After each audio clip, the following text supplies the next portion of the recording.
siya may pambayad eh, no? Wala pa pambayad eh. Takbo mo, walang pambayad eh, no?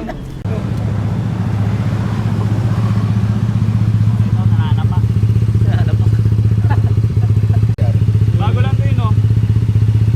Brake pa. Matigas pa yung ano niyan, matigas pa yung block niyan. Oo. Pero pwede ka. Brake in lang, ayos. Tignan ko ron na. Huwag na, huwag mo natin ibigan. Tignan natin, first time ko makakita ng mga ganito. Ulul!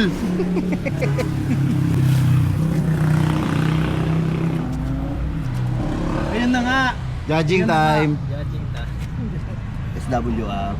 SW up. Ilang mm yan? 40. Parang sobra pa nga. Kaya boss, mariring mo sa loob pag nakaupo ka. Kaya narinig mo ha.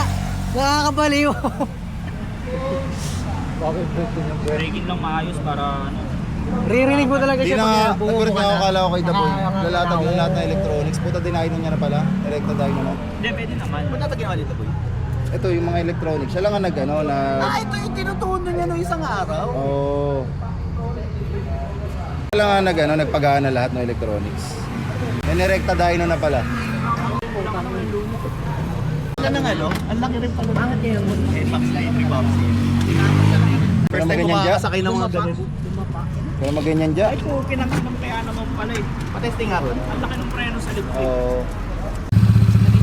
Yung eraser yan. Mawawala yan. Ah, yun pala siya. Ako talaga sa totoo lang. Oo. Nakakalab dyan. Ngayon, matututunan ko na. Profit pa sa pa-testing road ah. Sige. Ang ina mo, Bimbing, paalam ka muna kay mama.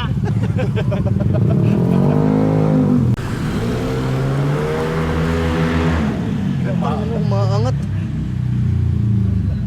Sabi ko magand EPS dito. Tinatayo ka nga eh.